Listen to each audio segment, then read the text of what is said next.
Question है 2015 जे advance में पूछा गया और कॉम्प्लेक्स नंबर से और ये रिलेटेड है क्यूबिक रूट ऑफ यूनिटी से। ठीक है, तो क्वेश्चन पढ़ने से पहले हम पहले क्यूबिक रूट ऑफ यूनिटी को रिकैप करते हैं और क्वेश्चन को सोल्व करने की कोशिश करेंगे और इसका फाइंड आउट करेंगे फाइनल आंसर क्या होगा। ठीक है, तो question cubic root of unity का बेसिक्स मैंने बताया, एक्स की इक्वल टू 1 लिखते हैं और एक्स बराबर 1/1/3 इसे सोल्व करने नहीं जा रहे हैं। और इसका जब रूट निकालते हैं तो 1 आता है, 1 ओमेगा आता है, 1 ओमेगा स्क्वायर आता है।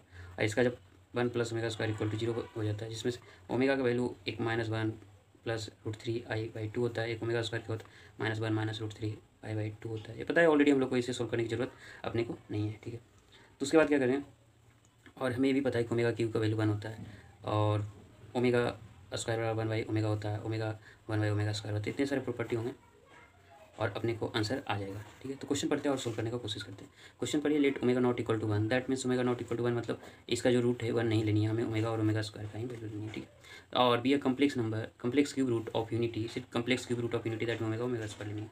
उसके बाद बोला है कि 3 - 3 omega + 2 omega square power 4n + 3 + 2 + 3 omega - 3 omega square power 4n + 3 + -3 + 2 omega + 3 omega square power 4n + 3 = 0। Then हमें पॉसिबल वैल्यू ऑफ इन बताना है जिसके लिए ये जो एक्सप्रेशन दिया जिसका वैल्यू 0 हो जाए।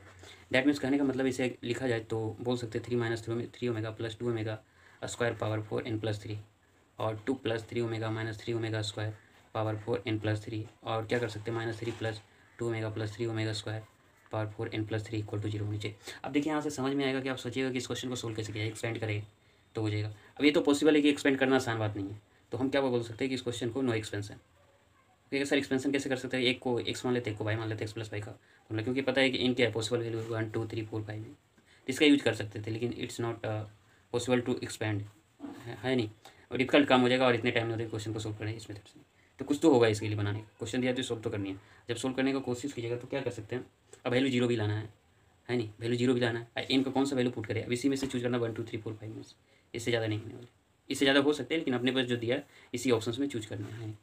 तो क्या कर सकते हैं इसमें, सोचिए। अब फिर एक्सपेंड कर देते, इसे एक्सपेंड करते, ये तो अपने पास हट गया, इसका काम ही नहीं करना। अब दूसरा मेथड देखते हैं, कुछ पाई ढूंढते हैं, तो इसमें से देखिएगा कि 3 - 3 ओमेगा + 2 ओमेगा, अगर ऐसा रहता तो 1 + ओमेगा + ओमेगा स्क्वायर का फॉर्मूला रहता तो बना सकते थे, ऐसा कर सकते थे। लेकिन अपने पास देखिए एक चीज़ कॉमन नजर आएगा आपको, एक 3 है, 3 है, 2 है, सब में देखिएगा 3 - 3 2 2 3 - 3 2 सब में सेम आएगा, देखिए सब में सेम आएगा।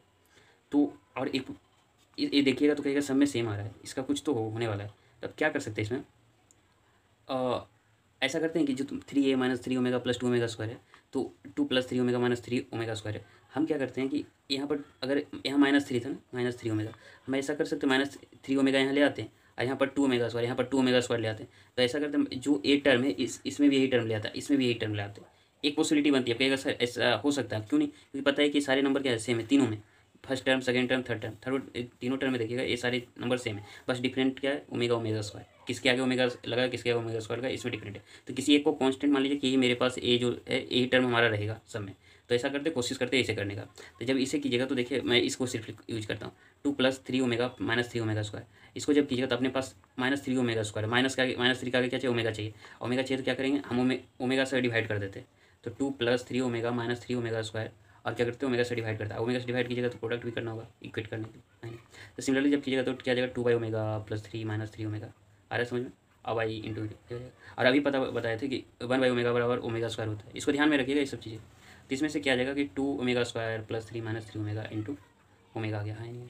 तो हम एक चीज़ देख चुके हैं कि इसमें से जब देखें 3 - 3 ओमेगा + 2 ओमेगा था, तो 2 + 3 ओमेगा - 3 ओमेगा स्क्वायर, तो इसमें अब क्लिक कैसे किया, 3 - 3 3 सारे टर्म क्या है 3 - 3, बस डिफरेंट क्या है ओमेगा होगा, और हमें पता है कन्वर्सन इस रूल का पता है, ओमेगा की equal to 1 omega square equal to 1/ओमेगा, ओमेगा बराबर 1/ओमेगा स्क्वायर, इस प्रॉपर्टी का यूज करेंगे और देखेंगे कि इसका इसी फॉर्म में आ जाएगा, इसका भी इसी फॉर्म में, बस इसका जो प्रोडक्ट होगा साथ में कौन होगा उसे निकालनी है।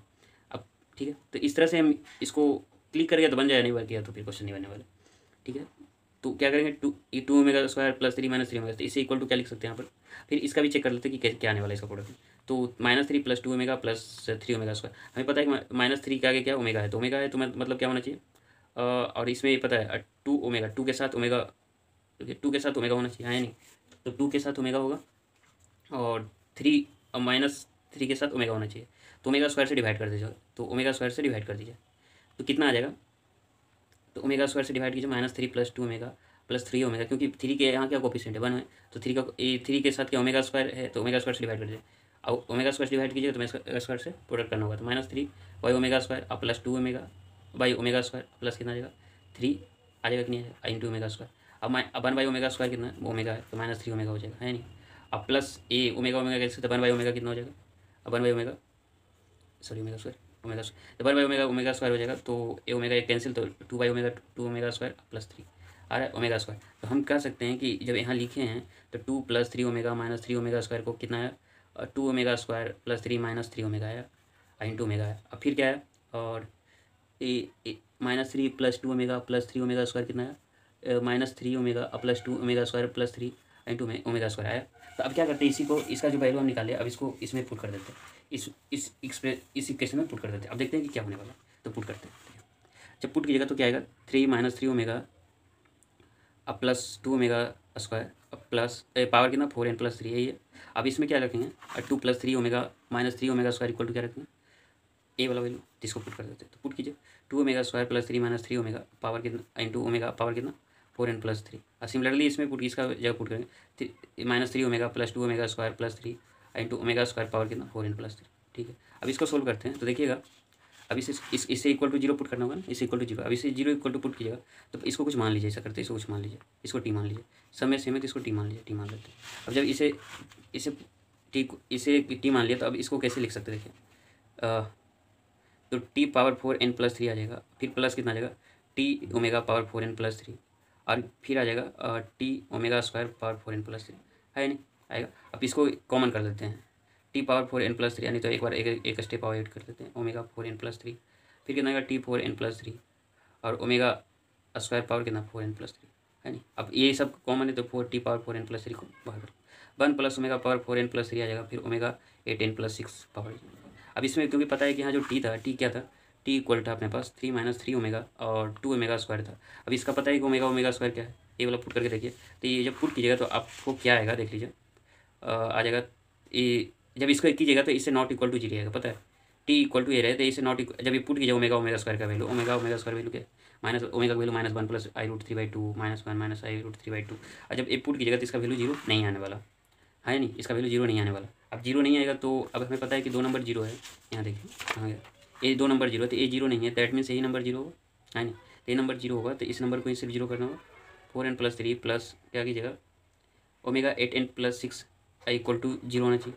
अब इसे 0 होने के लिए अब पहले इसको फिर आगे की ओर बढ़ते हैं तो इसे लिख सकते हैं 4n × ओमेगा क्यू, इसे थोड़े सिंप्लीफाई करते हैं। ठीक अब पता है ओमेगा क्यू का वैल्यू पता है क्या है ओमेगा क्यू का वैल्यू कितना है 1 ओमेगा स्क्वायर 1 बाई ओमेगा। ठीक है, जिसको ध्यान रखिएगा तो 1 + ओमेगा पावर इसको लिख सकते हैं 4n को ओमेगा पावर 4 × n तो ओमेगा का वैल्यू 1 है नहीं, फिर ओमेगा 8 पावर n और ओमेगा पावर अब देखिए एक चीज़ और बता देता हूँ ओमेगा पावर 3 × 3 का मल्टीपल रहे ओमेगा पर समथिंग कोई पावर रहे 3 का मल्टीपल रहे उसका वैल्यू भी 1 होता है, अर्थात that means integral multiple of 3 रहे ओमेगा पर तो वैल्यू 1 ही होता है। यहाँ 6 देखिए तो 6 क्या है 3 का मल्टीपल है तो इसका वैल्यू भी 1 ही होगा, इसका वैल्यू भी 1 ही होगा 0 हो जाएगा। अब क्या लिख सकते हो ओमेगा पावर 4 है तो ओमेगा पावर 4 को कैसे लिख सकते हो ओमेगा × ओमेगा क्यू का वैल्यू 1 तो ओमेगा हो जाएगा तो ओमेगा पावर n हो जाएगा। फिर इसी तरीके से ओमेगा पावर 8 है जिसे कैसे लिख सकते हैं बताइए ओमेगा पावर 6 × ओमेगा स्क्वायर तो इसका 3 का मल्टीपल इसका वैल्यू 1 तो ओमेगा पावर 8 को ओमेगा स्क्वायर लिखते हैं तो ओमेगा पावर 2n = 0। अभी पता है अब क्या है 1 + omega power n plus omega power 2n। अभी यहाँ समझिएगा अब यहाँ क्या समझना अब यहाँ क्या समझना अपने को क्या था 1 + omega power n plus omega power 2n = 0 ये था और हमें इसका वैल्यू चेक करना है कि कब 0 होगा n का किस वैल्यू के लिए। अब ऐसा एक तो ऐसा कर सकते हैं आप क्या कर सकते हैं एक तो ऐसा कर सकते हैं वैल्यू बार बार पुट करते जाइए या उसमें चूज करके बना लीजिएगा। हम इन जनरल आपको बता रहे कभी ऐसा जरूरत पड़े तो इसका यूज कर सकते हैं आप। अब क्या कैसे अभी बता रहे 1 + omega power n plus omega power 2n। अब देखिएगा इसका वैल्यू 0 होगा और कब 0 होगा जब इसका वैल्यू 0 होगा जब n is not a multiple of integral multiple लिखिए integral multiple of n is not integral multiple of 3। अगर n is integral multiple of 3 रहे तब इसका वैल्यू 3 हो जाएगा। इसका मतलब क्या है समझ में आएगा। अब इसका n का वैल्यू अगर 1 रखिएगा तो वैल्यू 0 हो जाएगा, रख के देखिए ओमेगा स्क्वायर 0। अगर n का वैल्यू 2 रखिएगा तो भी 0 आ जाएगा ओमेगा स्क्वायर पावर 4 इसका आ जाएगा ओमेगा स्क्वायर प्लस ओमेगा क्योंकि अभी ओमेगा क्यू × ओमेगा लिखिएगा 4 को तो ये आ जाएगा 0। अब n = 3 रखिएगा तो समझ में आएगा ओमेगा पावर 3 ओमेगा पावर 6 देखिए 3 आ जाएगा। ये तो बना जाएगा 3 यही है मतलब यही बोलने का मतलब था n is not integral multiple of 3 1 1 तो 3 का मल्टीपल नहीं है 2 भी 3 का मल्टीपल नहीं है तो इसका वैल्यू 0 हो जाएगा। अब 4 रखिएगा तो भी 0 आएगा 4 रखिएगा 0 रख के एक बार देख लीजिए तो 1 + omega power 4 plus omega power 8 अभी लिखा 1 प्लस ओमेगा, ऐसे ओमेगा स्क्वायर लिखे क्योंकि ऊपर 6 इंटू ओमेगा 2, ये क्या जाएगा, ये 0 आ जाएगा। आ रहा है समझ? तो मैं क्या बोल रहा हूँ, वन इस तरह के कभी भी एक्सप्रेशन कहीं मिल जाए और omega cubic root of unity रहे, तो 1 plus omega power n plus omega power 2n equal to 0 होगा। कब? जब n is not integral multiple of 3। और जैसे ही इंटीग्रल मल्टीपल ऑफ 3 वैल्यू 3 आएगा। और अपने को क्या करना था, अपने को क्या चेक करना था, 1 plus omega power n plus omega power 2n equal to 0 है। अभी बताया था कि ये 0 कब हो सकता है, जब n is not integral multiple of 3 हो जाए, है नहीं, नॉट इंटीग्रल मल्टीपल ऑफ 3 नहीं होना चाहिए। तो देखिए कौन कौन सा ऑप्शन 3 का इंटीग्रल मल्टीपल नहीं, 1 नहीं है, दैट मीन्स ये भी हो जाएगा, 2 ये भी नहीं है, 3 नहीं होने वाला, 4 ये भी होगा, ये भी होगा। अरे समझो, तो अपने पास कौन कौन सा ऑप्शन है, P Q S T, that means एक पी भी हो सकता है, क्यू भी हो सकता है, एस भी हो सकता है, डी भी हो सकता है। दैट मीन्स इस क्वेश्चन को सोल्व करने का क्या मकसद था, अपने पास क्या सीखे इससे कि क्यूबिक ऑफ यूनिटी का एप्लीकेशन कैसे कर सकते हैं, है नहीं। और उसके बाद देखिए डायरेक्ट एक्सपेंशन रहे दिखेगा, तो एक्सपेंशन जैसा क्वेश्चन, लेकिन है नहीं एक्सपेंशन। इसका थोड़ा सा ट्रिक यूज करना पड़ेगा, किस तरह हम इसे सोल्व करते हैं। अब इसमें से देखना है कि इसमें से इसका यूज करेंगे, इसमें जो टर्म दिया है उसी रूप में लाने का कोशिश करेंगे। अब कहेगा सर ऐसे कैसे डायरेक्ट एग्जाम में आ जाएगा, तो ये क्वेश्चन सोल्व कीजिएगा ना, ये क्वेश्चन बना के तो नहीं जाएगा, एक ही क्वेश्चन जाएगा बना के इसी पर आ जाए, ऐसा नहीं होने वाला। तो बहुत सारे क्वेश्चन सोल्व कीजिएगा, तभी ये सब आइडिया मिलेगा, डायरेक्ट नहीं आने वाले। तो 2 + 3 ओमेगा -3 होगा, ठीक है, तो इस टाइप का रहेगा, तो आप यूज कर सकते हैं और क्यूबिक रूट ऑफ यूनिटी का यूज कर सकते हैं। और साथ में हमने एक चीज़ लास्ट में देखा, 1 plus omega power omega 2n का वैल्यू 0 होता है जब n is not integral multiple of 3 और नॉट इंटीग्रल मल्टीपल ऑफ 3, और 3 कब होता है, जब n is integral multiple of 3 है ना, ये चीज़ है। तो मेरा final answer P Q S T 3 तो नहीं होना, इसका वैल्यू कितना जाएगा, 3 है, तो ठीक है, थैंक यू।